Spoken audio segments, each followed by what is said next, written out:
Biden prepares for his first official State of the Union address as president. Chaos continues in Ukraine as Putin stares down the barrel of a humiliating setback. And Democrats prepare to unmask Americans just in time for the midterms. I'm Ben Shapiro. This is The Ben Shapiro Show.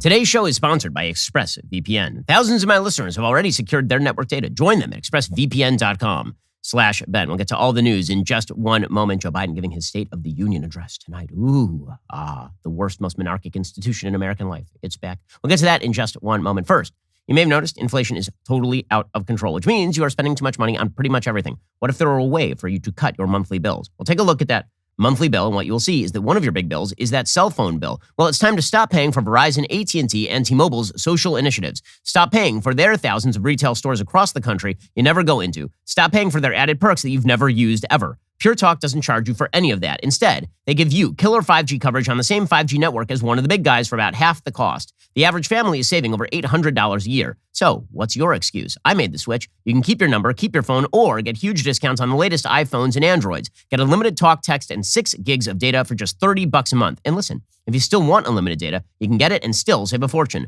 Go to puretalk.com, shop for the plan that's right for you. They have a 30-day risk-free guarantee, so you literally have nothing to lose. Go to puretalk.com, enter promo code Shapiro. You'll save 50% off your very first month of coverage. That is puretalk.com, promo code Shapiro, because Pure Talk is simply smarter wireless. Puretalk.com, promo code Shapiro to get started. Alrighty, so Joe Biden is slated to give his first official State of the Union address tonight. He gave an address to the joint session of Congress shortly after his election in 2021. But this is his first official State of the Union. And were he an honest man, it would sound like the beginning of Terry Crews's address in Idiocracy. I know things are bleep right now, but he's not going to say that. Instead, he's going to talk about how strong the union is because his party needs some sort of reset here. If they don't get a reset, they are in such serious trouble that it is beyond reckoning for them. I mean, I believe 31 Democrats have said that they're not running. 31. And that number is going to go up before November in the House of Representatives because the polling is just that bad. And here's the thing. Americans know why they are not voting for the Democrats. So Kamala Harris had probably an all-time gaffe yesterday. She's great at this. She's just spectacular. So, I mean, first, Jill Biden actually introduced her as president of the United States, and her husband is sitting right there. Joe's sitting right there, still wearing his dumb mask for no reason. And Joe Biden is like, yeah, she's already thinking beyond Joe. Here she is introducing Kamala Harris as president of the United States. Ladies and gentlemen, the vice president of the...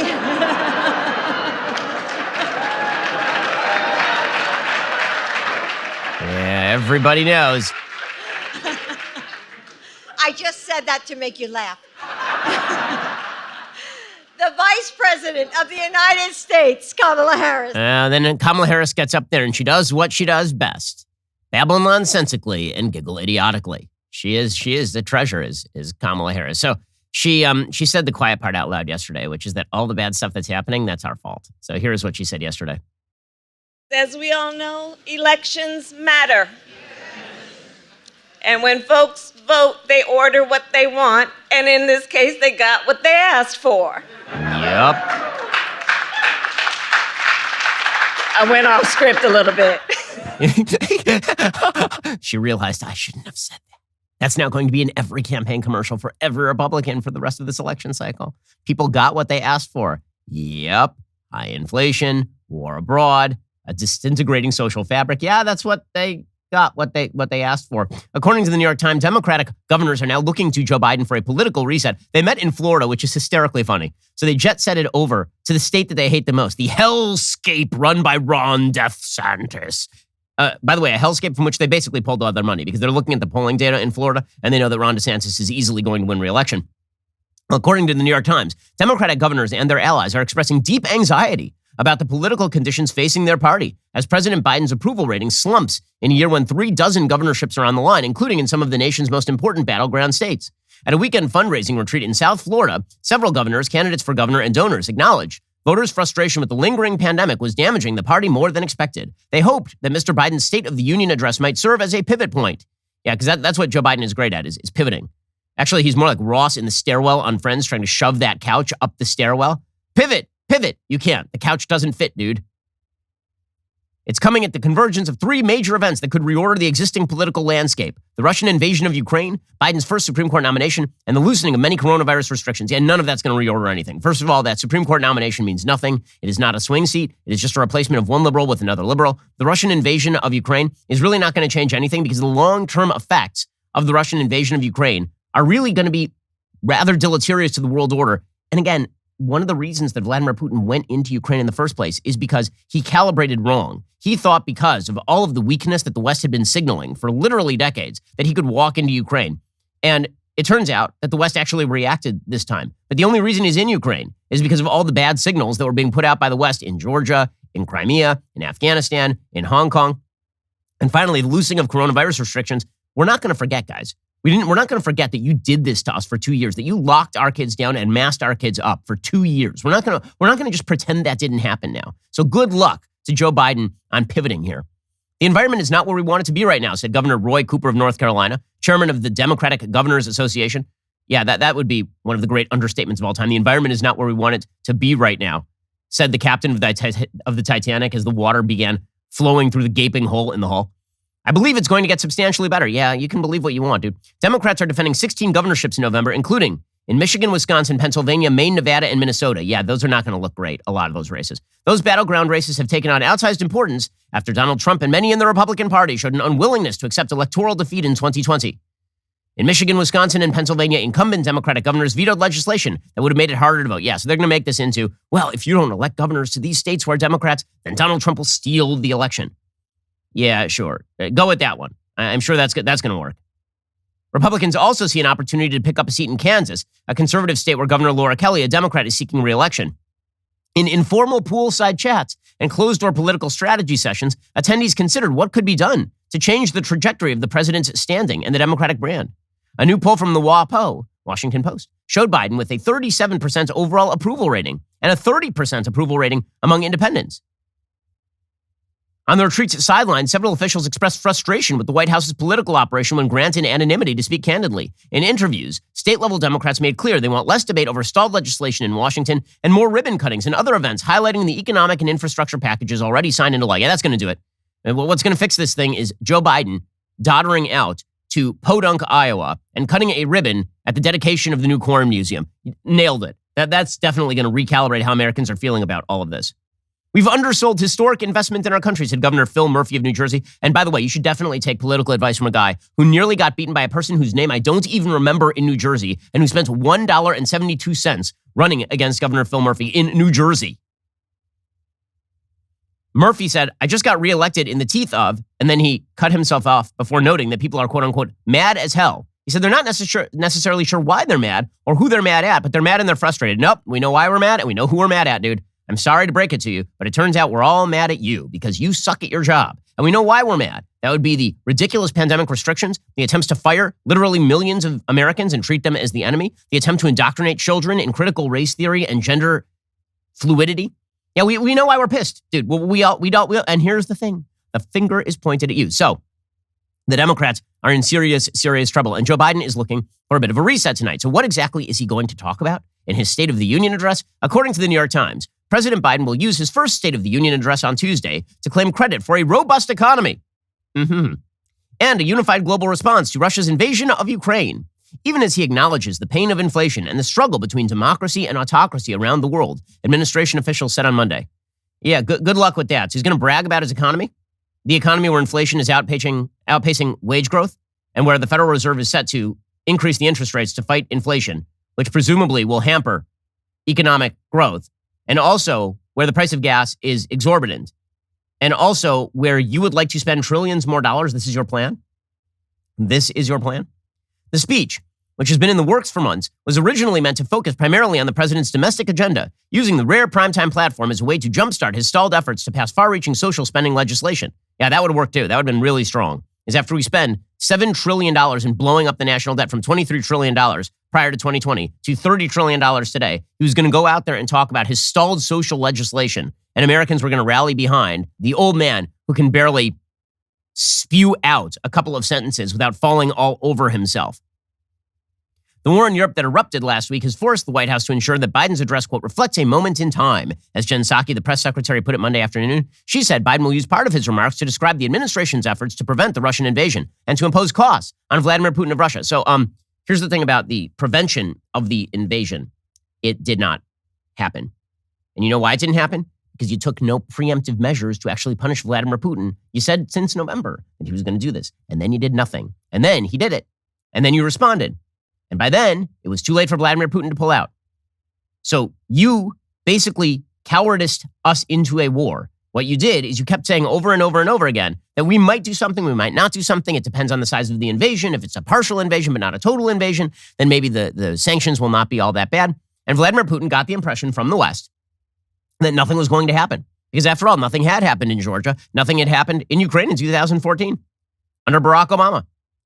And Joe Biden made signals that not much was going to happen, even if Vladimir Putin was going to go into Ukraine full force. And so Vladimir Putin went into Ukraine full force. And now here's the problem, as we'll get to in just a few minutes here. Vladimir Putin is boxed in, which means that he has no way out but through. And that means real ugliness, real hideous stuff happening in Ukraine over the course of the next few days. We're going to watch the evisceration of large civilian centers in Ukraine if Vladimir Putin's history is anything to guide us. Psaki said, I think people can expect to hear him position that as the importance of the U.S. as a leader of the world, of standing up for values, standing up for global norms. Again, not accurate considering the Europeans have actually been leading the way, and it's the United States that has been trailing. The president has earned mostly bipartisan support for his efforts to stand up to Putin, but there has been some criticism from both parties that Biden's team was too slow to impose sanctions on Russia, in part because of a desire to accommodate the concerns of European nations. In response to that criticism, Biden will describe what Psaki called steps he has taken to build a global coalition imposing crippling financial sanctions on Russian banks, industries, companies, wealthy oligarchs, and Putin himself. Okay, here's the thing. Biden didn't do that. Vladimir Putin did that by the full-scale invasion of Ukraine. And it is Joe Biden and his administration, as we'll discuss in a moment, that has actually been holding up sanctions on oil and natural gas because he doesn't want the prices to spike too high in advance of the midterms. Even as Biden takes note of the global crisis overseas, Aide said his speech will remain focused on the two most critical issues in his presidency, the economy and COVID. Yeah, I'm sure people are going to love that. Biden will deliver his address to a joint session of Congress as the economy continues to recover from the pandemic-induced recession that caused millions to lose their jobs. I love how the New York Times biases this. The president will use the speech to highlight the low unemployment rate, rapid growth in GDP, and the addition of more than 6 million jobs since he took office about a year ago. If he had just stayed out of the way, it would have been a lot more than that. The president's feel-good message will be tempered, however, by the growing concern about inflation, which has reached levels not seen in decades. That gloominess has helped to drag down Biden's approval rating. The president will absolutely use the word inflation tomorrow, Psaki said on Monday, calling it a huge issue on the minds of Americans. And, of course, Biden will urge Congress to spend more money. The Democrats are seeking to pivot away from COVID just in time for the State of the Union. However, they are experiencing some failure to launch. Well, if you're experiencing some failure to launch, you need to go check out GetRoman.com/Ben right now. Speak to a U.S. licensed healthcare professional about erectile dysfunction. Get $15 off your first month of treatment. See, here's the thing. 52% of dudes aged 40 to 70 experience some form of ED. The benefits of ED treatment can help you reconnect with your partner. Roman Ready is confidence personified. It's the self-assurance that comes from knowing that everything is working exactly the way that it is supposed to. With Roman, you can get a free online evaluation and ongoing care for ED, all from the comfort and privacy of your home. A U.S. licensed healthcare professional will work with you to find the best treatment plan. If medication is appropriate, it ships you free with 2-day shipping. The whole process is straightforward, convenient, and discreet. Getting started is simple. Just go to GetRoman.com/Ben. Complete an online visit. Take care of your ED without leaving your home. Complete that online visit today to connect with a U.S. licensed healthcare professional and get the problem taken care of today. Head on over to GetRoman.com/Ben. If you are prescribed, get $15 off your very first month of ED treatment. Make sure you're ready to have confidence and control this year. Roman Ready. Head on over to GetRoman.com/Ben right now. So, yeah, good luck to Joe Biden on his pivot. The man can't physically pivot, let alone pivot in terms of his politics. So, yeah, that's not going to work. Okay, but an attempt to pivot away from COVID, which is what Democrats are trying to do right now. You're starting to see Democratic cities and states opening, getting rid of mask mandates, and just in time for the State of the Union, as predicted by me a month ago, just in time, you had the congressional doctor say, everyone doesn't have to wear masks. We don't have to wear masks anymore. We don't have to do that. And the masking guidance from the CDC changed as well. You'll notice that the CDC changed its standards for what looked like a red area in America. And so overnight, the map changed. 90% of America was a red area with high levels of transmission. Then the CDC switched its metric, and now 30% of America is in that category. literally on the eve of the State of the Union. Don't worry, guys. It's just the science. We're following the science of Joe Biden's crappy polling numbers. Here's Jen Psaki saying mask guidance, that has nothing to do with the State of the Union. It's just all a big coinky-dinky. Here we go. The president is very powerful, but he couldn't make us be in the green zone that we're in right now in D.C. That's why we are not required. We're not going to be required to wear masks starting tomorrow. So I would say that for him, it had nothing to do with the timing around the State of the Union. He wanted to give the CDC the time to assess and make recommendations that would be clear to the American public about what their recommendations would be for mask wearing moving forward. Oh, it has nothing to do with the State of the Union. It's just a big coincidence that the congressional doctor was like, oh, you know what, guys? We actually don't want the picture of everybody wearing masks and socially distancing in the audience while everyone is done with the pandemic. So look at that. Boom, magic. We fixed it. Geniuses. By the way, the Capitol physician did say that everyone will be required to get a COVID test to even go in the building. So a bunch of Republicans are like, all right, see you later, which is what they all should do because there is no reason to asymptomatically test at this point in time, and we all know it.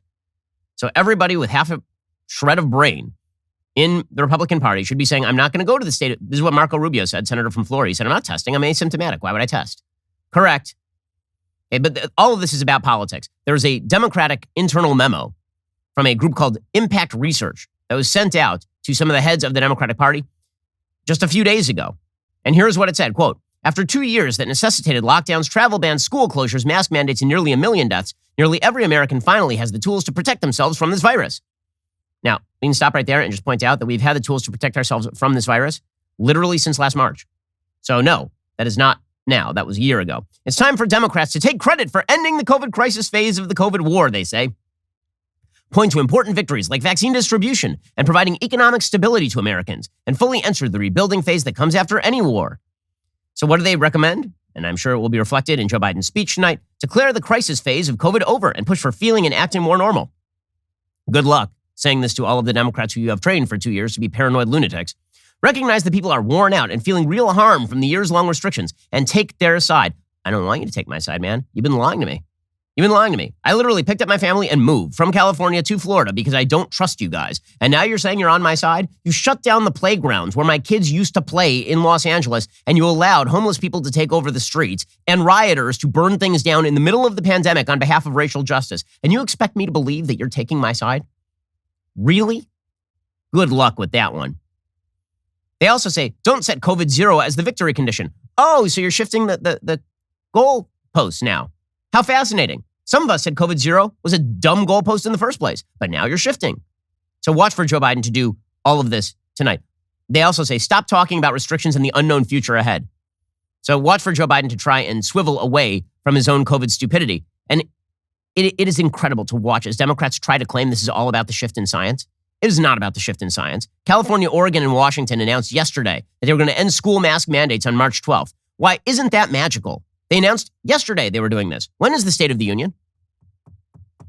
Why, it's almost as though all the Democrats got on the same page just before Joe Biden's big speech in which he can announce that he and his Democratic friends have ended COVID, which is a lie. They did not end COVID. Omicron ended COVID by everyone getting it. So yeah, no, that is not accurate. But they're all going to do this so that they can claim that the science has changed and now we can all move on together. Aren't we best friends again? We're best friends. Sure, we abused you and beat the living hell out of you for 2 years. And we destroyed hundreds of thousands of businesses. And we tried to get you fired for not vaxxing. And sure, we made your small children mask up to their own misery while we were out partying at the Super Bowl. But aren't we all on the same page now, guys? Aren't we all on the same page? According to the Wall Street Journal, California, Oregon, and Washington will end their statewide mask mandates for schools and other indoor settings by March 12th. In a coordinated move announced on Monday, it's because of science. It was coordinated. Now, all of these states have different rates of COVID at this point, but it doesn't matter. The science says it's time to remove the mask, just in time for the midterms. California, which lifted its indoor mask requirement for vaccinated people on February 15th, is ending it for unvaxxed people on Tuesday. Oregon and Washington will take the same step on March 12th. The same day, all 3 West Coast states will no longer require masks inside schools. They're joining a growing list of other Democratic-led states, counties, and cities that have relaxed or ended mask requirements in recent weeks as the Omicron surge has faded. New York State said Sunday it would lift its statewide public school mask mandate starting on Wednesday. Oh, you mean like the day after the State of the Union address? It's so transparently political. It's so unbelievably transparently political. And yet they're the ones who say that we are the science deniers. Go screw yourselves, guys. We are not interested. You know who we know who to blame. It's you. You're the ones to blame. By the way, new data out. I know we're not supposed to cite data. Data is very bad. There is new data out from New York State and Pfizer. According to CNBC, the New York State Department of Health found that the effectiveness of Pfizer's vaccine against COVID infection plummeted from 68% to 12% for kids aged 5 to 11 during the Omicron surge from December 13th through January 24th. Protection against hospitalization dropped from 100% to 48% during the same period. So I look forward to you trying to now claim that you got us out of the pandemic, that it was you. It wasn't you who shut down the economy. It wasn't you who damaged businesses and made kids' lives miserable. It wasn't you who listened to Randy Weingarten at the National Education Association dictating terms as to when teachers should be in schools, but it was you who got us out of this pandemic. If you think Americans are going to buy that for 1 iota of 1 millisecond, you are out of your damn mind. People are not going to buy that, and they shouldn't buy that. So the attempted shift from Joe Biden being a terrible president to a good president based on the end of COVID, which had nothing to do with and actually impeded with many of his measures, that is going to be a fun thing to watch the president of the United States try to tap dance around tonight. And then apparently he is going to get to the situation in Ukraine. That is the other issue that he is going to be discussing, is the continued chaos in Eastern Europe. And he's going to claim that he has put together a world coalition. Here's the thing. He didn't do anything. Vladimir Putin did it. Okay, in the same way that it was Barack Obama's embrace of Iran that created the Abraham Accords by forcing Israel and the Arabs together against Iran. Europe has come together because of Vladimir Putin's invasion, not because Joe Biden is such a wonderful communicator. Does anyone actually believe that Joe Biden's a great communicator? You'd have to be crazy to believe that, right? Well, folks, in just 1 second, we'll get to all of the issues in Ukraine. If they're keeping you up at night, that wouldn't be the only thing that keeps you up at night. Blue light can keep you up at night. This is why you should check out Blue Blocks. Blue Blocks has amazing sleep products that help you get a better night's sleep. Blue Blocks is an optimized health, sleep, and recovery company with evidence-backed products that have been tested under Australian lab conditions and backed by peer-reviewed studies. I have the Blue Block Sleep Plus glasses and the Remedy Sleep Mask. These Sleep Plus glasses, they're an easy way to ensure you get the most out of your sleep every single night. So here's what you do. A couple of hours before bed, you put them on, and you'll get improved sleep, energy, and recovery because you're looking at screens. The screens are keeping you awake. They wake up your brain. They have the same sort of wavelength as sunlight. This is why you're awake. Blue Blocks stops all of that. The Sleep Plus glasses come in non-prescription, prescription, and reading magnification options. And they've got the Remedy Sleep Mask, the best sleep mask I have ever tried. And my wife and I sometimes we go to bed at different times because she's staying up late in preparation for her patients the next day, and she's got the computer clacking away next to me in the middle of the night. Well, I need that Remedy Sleep Mask so I don't get the light from her computer waking me up. There is zero eye pressure. I can open my eyes while wearing the mask. It has a fully adjustable strap for that perfect fit. To get the Remedy Sleep Mask and the Sleep Plus glasses for yourself, head on over to blueblocks.com/Ben. Use coupon code Ben to save 15%. That is blueblocks.com, BLUBLOX.com/Ben. Use coupon code Ben to save 15%. So here is the latest from Ukraine. According to the Wall Street Journal, talks between Russia and Ukraine on a potential ceasefire ended with no deal on Monday as Moscow intensified its assault, killing at least 10 civilians in a shelling attack on residential neighborhoods in the eastern city of Kharkiv and pursuing efforts to seize the capital of Kyiv. And now people have been noticing that we've changed the pronunciation from Kiev to Kyiv. That's because the Russian pronunciation is Kiev, the Ukrainian pronunciation is Kyiv, something I just found out. That is why the shift in pronunciation. Ukrainian and Russian negotiators who met in Belarus just inside its border with Ukraine returned to their capitals for consultations and agreed to meet again in the coming days on the Polish-Belarusian border. Both delegations said that the 5-hour meeting led to some progress. Well, there's going to need to be some progress here because otherwise the likely outcome of what's happening right now is that Vladimir Putin just ups his game. That's what's going to have to happen for him. He can't afford to just lose this war outright. And so it is very likely that he is going to do exactly what he did to Grozny in 1994 and just bomb the living hell out of civilian centers because he does not care. He does not care. He's a very, very bad man. He is a thug dictator who does not care how many civilians die in order for him to achieve his objectives. Russia has been pouring large reinforcement convoys across the border on Monday, according to the Wall Street Journal, in what could be preparation for a renewed push to besiege Kyiv. Satellite imagery on Monday from Maxar Technologies shows a large Russian convoy approximately 40 miles long moving closer to Kyiv. On Monday night, airstrikes on Kyiv picked up. Russia also fired an Iskander ballistic missile at the capital's Brovary suburb, local officials said.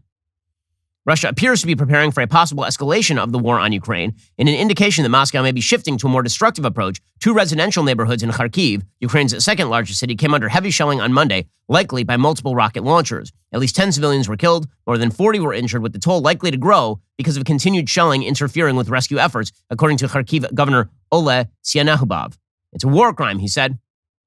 The city's mayor, Ihor Terekov, said that the fatalities included 4 residents who'd left a shelter to get water and a family of 2 parents and 3 kids who were incinerated when a Russian rocket hit their car. The pictures of that Russian convoy are rather stunning. Like one of those movies where you pull out the camera and you just see that it's an endless line of military hardware. One of the big questions, of course, is how exactly you're even going to get the aid to Kyiv, because Russia has been encircling Kyiv. It can only be resupplied through the West. If the West is cut off, it's going to be very difficult to get any sort of materiel in there. The Kremlin on Monday cited Putin's demands for ending the conflict as Ukraine recognizing the 2014 annexation of the Crimean Peninsula by Russia, neutrality, and, quote, demilitarization and denazification of the country. Russia, of course, likes to claim that in the Donbass region, there's a neo-Nazi group that's rather active over there. This part is true. And that neo-Nazi group that's rather active over there has been targeting Russian citizens. That has been the claim of the Russian government that they say justifies this widespread invasion. Putin's claims, of course, go further than that. He suggests that the Russian government is just guided outright by neo-Nazis, which is wild considering that the Ukrainian president, Vladimir Zelensky, is Jewish. President Emmanuel Macron of France spoke to Putin on Monday. He said the Russian leader agreed during the call to his request not to attack Ukraine's civilian targets and infrastructure and not to encircle Kyiv. In previous conversations, of course, Putin had told Macron that he wasn't going to invade at all. So that promise is not worth the paper it's printed on, and it's not printed on paper. Apparently, outside one Kyiv supermarket, the waiting time to enter was about 2 hours. We're not going anywhere. I was born in Kyiv. I will die here, said Valeria Voitenko, a 23-year-old post office worker whose husband is fighting on the front lines of Kharkiv. The economic sanctions continue. Russian bonds have been completely decimated. According to the Wall Street Journal, the prices of Russian government bonds fell more than 50% Monday as foreign investors grew concerned that Western sanctions would undermine the country's ability and willingness to pay them back. Russia, of course, defaulted in the late 1990s. That was one of the earliest crises of the Putin regime. Moves by the U.S. and European governments to cut off Russian access to the SWIFT banking network might prevent the network from distributing payments to bondholders abroad, emerging markets bond fund managers said. So people have stopped investing in Russia altogether. The price on that 5.25% government bond due in 2047 has dropped to about 30 cents on the dollar from 120 cents on the dollar. So those are really, really bad numbers. It means that Russia is unable to raise any money at this point. Meanwhile, the blockade on Russia's central bank is neutralizing its ability to avoid sanctions, according to the Wall Street Journal. The coordinated action blocks the central bank from selling dollars, euros, and other foreign currencies in its reserve stockpile to even stabilize the ruble. So they can't even go on the open markets, and they've been stockpiling foreign currencies. They can't even get rid of those. Announcing the move Monday in Washington before U.S. markets opened, U.S. officials said they intended the sanctions to stoke already surging inflation, and the actions against the Bank of Russia are intended, in effect, to neutralize the country's monetary defenses. The sanctions also target another major government stockpile of assets, a key sovereign wealth fund called the Russian Direct Investment Fund, and prevent Moscow from using other government and private banks to sidestep sanctions on its financial system, the official said. In a statement, the fund said the action demonstrates the U.S. has picked the course to destroy constructive dialogue between countries. China, by the way, came out and suggested, of course, that they are against these sorts of sanctions. They don't like that weapon because they're afraid that eventually it will be used against them. Western companies are piggybacking on the official actions by the various governments. The British energy giant Shell became the latest Western company to sever its ties completely with Russia over its invasion of Ukraine, saying that it would stop financing the Nord Stream 2 gas pipeline, which basically kills it outright. Shell's decision came a day after British Petroleum said it would exit its 20% stake in the Russian oil producer Rosneft. So it's basically economic nuclear war with the Russian government at this point. Meanwhile, the Ukrainians were at the UN upping the rhetoric. Here was the Ukrainian UN ambassador who was saying yesterday, his name is Sergei Kislitsia. He said that Vladimir Putin should finish himself off in a bunker like Hitler. If he wants to kill himself, he doesn't need to use nuclear arsenal. He has to do what the guy in Berlin did in a bunker in May 1945. Okay, so he's essentially telling Vladimir Putin to go shoot himself. He then continued, and this part is pretty amazing. He actually read from the text messages of a dead Russian soldier. Many Russian soldiers have already been killed in this particular war. Here was the Ukrainian ambassador. Mama, I'm in Ukraine. There is a real war raging here. I'm afraid. We are bombing all of the cities together, even targeting civilians. We were told that they would welcome us. And they are falling under our armored vehicles, throwing themselves under the wheels and not allowing us to pass. They call us fascists. Mama, this is so hard. Okay, so that is a text message from a Russian soldier back to his parents before he was killed. This is one of the big problems that Putin has. Putin had this mythical belief that basically all of the resistance was going to crumble the way that it did in Afghanistan when the United States pulled out of Afghanistan, and that has not happened, obviously. The Ukrainian people have solidified and unified against the Russian invasion in the first place. By the way, it is worth noting here that there is widespread American unity on the question of whether we ought to support Ukraine. Now, that doesn't mean the United States is going to put in troops. It doesn't mean that we should establish a no-fly zone. I know there's been talk about establishing a no-fly zone. That would mean the possibility of direct warfare with the Russians. That is both unnecessary and unwise at this point, considering both Putin's mindset and his commitment to winning this war. The last thing you want is Russian planes and American planes occupying the same airspace at this point. You have to say that the Biden administration is getting this right, at least this much. Jen Psaki, yesterday, she said there will be no no-fly zone. This is correct. There should not be a no-fly zone over Russia, at least imposed by NATO or the United States. On military, is there any way in which the U.S. would support a no-fly zone over Ukraine? Well, here's what's important for everybody to know about a no-fly zone. What that would require is implementation by the U.S. military. It would essentially mean the U.S. military would be shooting down planes, Russian planes. That is definitely escalatory. That would potentially put us into a place where we're in a military conflict with Russia. That is not something the president wants to do. Okay, so she actually happens to be correct about this. And I am encouraged that the Biden administration, while they have finally gotten on board with, for example, shipping military supplies into Ukraine, while they finally got on board with debanking Russian oligarchs and debanking the Russians, obviously months too late and after bad signaling, while they're doing all that, they are attempting to, at this point, to de-escalate. There has to be a way out here because here is the problem. Once you've decimated the Russian economy, and if that military material that's being poured into Ukraine is effective in stymieing the Russian advance, then you have to offer some sort of fig leaf for Putin to stop. Because otherwise, Putin is just going to continue to do what Putin has been doing, which is he's going to make this more brutal and more vicious, knowing that nobody's actually going to get in open conflict with him other than the Ukrainian people. He's just going to keep upping the ante. So there has to be some way out offered to Putin here. Because otherwise, you could see a situation in which he's stymied so far that he actually goes back to the Russian-Soviet playbook, which actually suggested that in last-ditch scenarios, the Russians could actually first use nuclear weapons in tactical battlefield scenarios. Remember, a nuclear weapon doesn't have to be a missile fired at the United States. A nuclear weapon could be deployed on a battlefield in order to eviscerate the enemy. That's long been part of the Russian military playbook. So you could actually have first use of nuclear weapons since World War II, not fired against a NATO ally, for example, but detonated near, say, Kharkiv, because Vladimir Putin needs the win. So boxing him in actually makes Vladimir Putin a little bit more volatile. That doesn't mean that there's any other choice but to box him in. The crushing sanctions are useful and necessary. And in fact, we should be harshening the sanctions on the Russian energy sector, which continues to be Vladimir Putin's way out. We'll get to that in a moment. But the fact that the Biden administration is simultaneously looking to crush Putin's invasion and also looking to de-escalate is correct. Whether they're able to achieve that or not may be a different question. Here was Jen Psaki yesterday saying we would like to reduce the rhetoric and to de-escalate. This is going to... Listen, I'm more hawkish than pretty much everybody, and this is going to happen because otherwise Vladimir Putin is just going to keep upping the ante.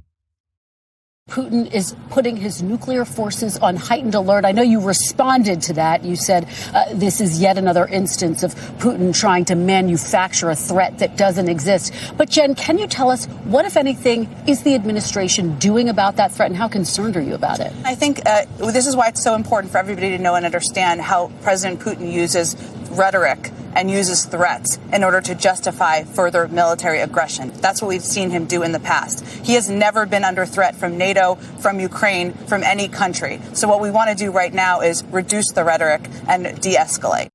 Okay, they actually are going to have to do that because, again, once you've boxed in a rogue dictator and you've made him feel as though his only way out is through, then things could get a lot uglier. For his part, Joe Biden was walking around outside in a KN95 mask. I don't understand why he's doing this. And not answering questions about Ukraine. Here he was walking across an empty field by himself in a KN95 mask because he is a doddering old man. Mr. President, is Ukraine winning the war? There he goes. And watching that guy walk it's like watching Michael Scott do some sort of meeting. It's so, man, just don't step in a pothole, Mr. President, because, wow. Oh, there he goes. N95, alone, outside, across an empty lawn. There he goes. He did say yesterday, don't worry about nuclear war. Now, I'll be honest with you. I really wasn't worried about nuclear war until Joe Biden told me not to worry about nuclear war. Now I'm a little worried about nuclear war.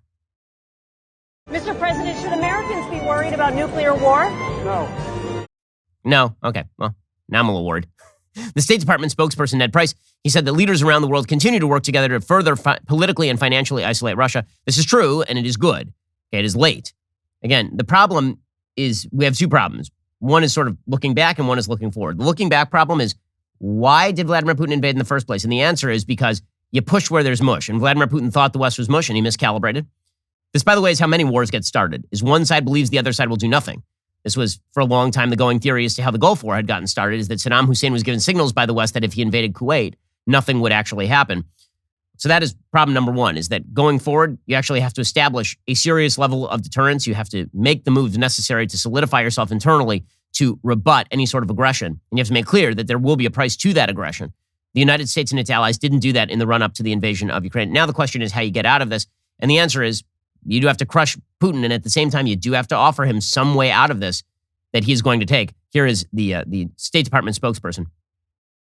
Leaders from around the world are working together to further politically and financially isolate Russia, including by blocking Russia from international financial systems and economies. We took further measures against Russia's financial system in response to the Kremlin's flagrant violation of international law and utter disregard for the principles that underpin peace and security around the world. Well, I mean, all of that is true. It is also true that the White House and the West still are not getting involved in cutting off natural gas and oil from Russia because they're afraid of the shock on the world markets. Here was Jen Psaki saying that yesterday. What is the stance of the U.S. in buying Russian gas at this point? At this point, are we ready to pledge not to buy any more Russian gas? So as it relates to Russian gas, U.S. government doesn't dictate where the U.S. market sells our own oil and gas products, nor where it acquires crude or refined products for domestic consumption. This is all up to the private sector, other than exceptions like countries under sanctions.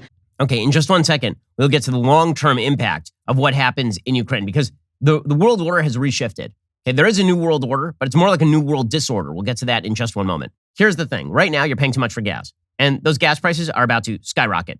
Again, they're already bad. Now they're getting worse thanks to the conflict in Ukraine and the cutoff of Russian natural oil and gas and all the rest. Well, now would be a great time for you to start saving on gas at the pump. This is why you need that free Get Upside app in the App Store or Google Play right now. Use promo code Shapiro for 25 cents per gallon or more on your first fill-up. Cash back. Don't pay full price at the pump anymore. Get that cash back using Get Upside. You can just download that app for free. Use promo code Shapiro for 25 cents per gallon or more on your very first tank of gas. It's not just for gas. You can earn up to 30% cash back at grocery stores, restaurants, food delivery as well. You can cash out anytime to your bank account, PayPal, or an e-gift card for Amazon and other brands. Just download the free Get Upside app. Use promo code Shapiro to get 25 cents per gallon or more cash back on your very first tank of gas. Just use my promo code Shapiro right now. That is promo code Shapiro. Go check them out right now with that free Get Upside app. Use promo code Shapiro. Get 25 cents per gallon or more cash back on that very first tank of gas. No reason for you to be spending all that money at the pump. Inflation's already taken a chunk out of your paycheck. Instead, get that free Get Upside app and get started today. Alrighty, tonight, it's Joe Biden's first official State of the Union address, as we've been talking about.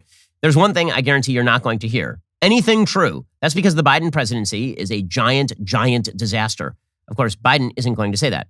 But I'm going to, because tonight, for the first time, exactly 15 minutes following Joe Biden's remarks before a joint session of Congress, I will offer up my formal response. You can call it the real State of the Union. I'm going to tell you where we are really at as a country. The State of the Union is not exactly strong. I assure you that my State of the Union response will be free of focus group testing from the GOP. I will be holding the president accountable. There's no hiding behind COVID or blaming rogue dictators or having Brian Stelter cover it up. Join me, Jeremy Boring, Michael Knowles, Matt Walsh, and Andrew Klavan tonight, 8:15 p.m. Eastern, 7:15 p.m. Central on the Daily Wire's YouTube channel. My real State of the Union response will be airing as soon as Joe Biden's address ends on that very same channel. Make sure to tune in. You're listening to the largest, fastest growing conservative podcast and radio show in the nation.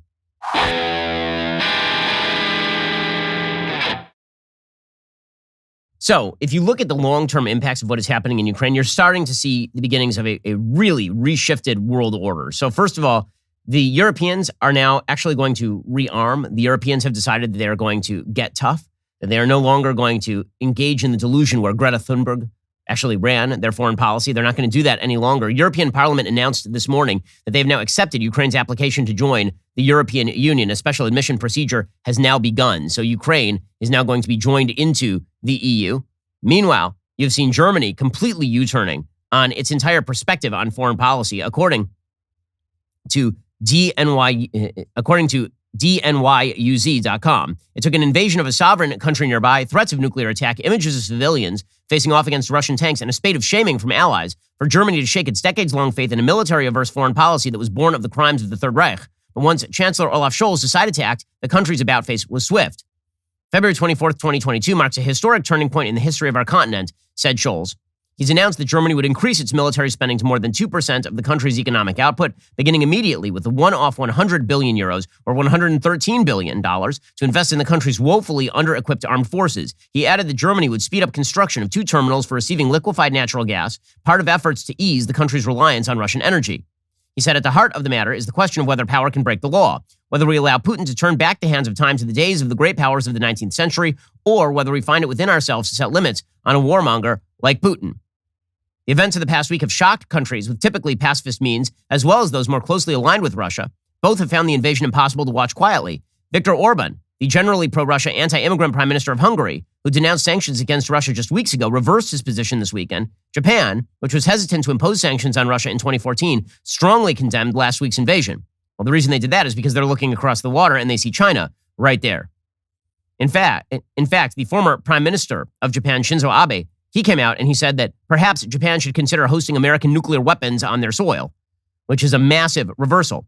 So what we're about to see, primarily when it comes to hard power, is a real military buildup that's going to happen from all of our erstwhile allies. Now, that's all fun and games until the point at which one of those erstwhile allies becomes a not ally. It turns out that a wildly rearmed world, as opposed to an American-dominated world, is a much more dangerous world, because the fact is that countries have differential interests, and countries are more likely to get into armed conflict when they are armed. And so the fact that the United States was sort of the global police person, the United States was the world's global police force, we may not have wanted that role, but in the absence of that role, what you end up with is everybody fighting with each other. When the teacher leaves the room, the students begin fighting with one another. That's just the way the world works. And so we may be celebrating the fact that Germany is now paying 2% of its GDP for its budget. And that's good. It is. I mean, they should be increasing their military budget to pay for NATO forces. All of that is correct. I mean, President Trump encouraged them to do that. But the sort of newly nationalistic fervor that you're starting to see in Europe, that has a sort of nasty history, does it not? It turns out that the alternative to an American organized global order is a non-organized disorder. Russia and China, meanwhile, have been moving closer together. So China came out yesterday. They said they don't like economic sanctions. China is looking at Taiwan. China and Russia are banding closer together with Iran. Meanwhile, Finland and Sweden are now moving to join NATO as well. So you're starting to see more and more countries in Europe sort of solidify as part of this broader Western alliance. So is that a new Cold War, or is that more like just a series of discombobulated countries all seeking, by the way, nuclear weapons? If you're a non-aligned country, if you're not formally aligned with either one, you're not a member of the EU, but you're also not a member of the China-Russia axis, and there are no mutual defense guarantees. Aren't you seeking a nuclear weapon? Are you doing that like right now? There's a reason, for example, that Israel sought a nuclear weapon in the 1960s. It was a non-aligned country, and the idea was that if it was invaded, last-ditch scenario, they were going to nuke somebody. In fact, Golda Meir, the prime minister of Israel, apparently in 1973, she basically said to the United States, when the United States was not sending material support, she said, listen, if you don't send us bullets and we are down to our last man, then the nukes go off. And the United States is like, okay, fine, well, I guess we'll send you some bullets so you can defend yourself in the Yom Kippur War. But the simple fact of the matter is that non-aligned countries are going to rearm. You're going to start seeing more and more countries looking for nuclear weapons. So the sort of era of widespread peace is coming to an end. And it's coming to an end because the West had bought into a delusion, and that delusion was the Thomas Friedman, Francis Fukuyama delusion that we had reached the end of history. And we decided to turtle. We decided to ostrich our heads for 3 decades. And any time a conflict arose, the idea was it was an exception to the rule. The rule is not a more violent world in which people fight each other and have differential interests and different cultures, look for different borders and all the rest. Instead, we were going to say that we were moving toward a grand idealistic enterprise in which all economies were interrelated. And as Thomas Friedman suggested in The Lexus and the Olive Tree, the Golden Arches theory, if everybody had a McDonald's, then nobody would fight. And it turns out that all of that was nonsense. It wasn't true. And so the West turtled. And now Vladimir Putin has shaken the West out of that feeling. Well, I'm glad that the West has been shaken awake. I'm a little bit concerned about the effects of a West that already has abandoned the idea of American hegemony, which was the guarantor of world peace, really since the end of World War II. Meanwhile, by the way, inflation is spiraling out of control, and there are going to be some real costs in the West for that. According to the Wall Street Journal, rising inflation is driving up expenses for many large U.S. pension funds that have promised retirees cost of living raises. So for all those who think that foreign policy doesn't matter, just understand life is about to get a lot more expensive because we didn't take the preventative measures necessary to keep America at the top of the world order. Foreign policy, just like domestic policy, has consequences. Okay, we'll be back here later today for an additional hour of content. In the meantime, go check out our newest podcast, Morning Wire. Today's episode is available right now on Apple, Spotify, or wherever you listen to podcasts. Make sure to tune in. Also, tonight, watch our State of the Union coverage that is starting over on our YouTube channel, Daily Wire, 8:15 p.m. Eastern Time. And immediately following Joe Biden's State of the Union, I will be giving an official State of the Union response. So make sure that you tune into that as well. I'm Ben Shapiro. This is The Ben Shapiro Show.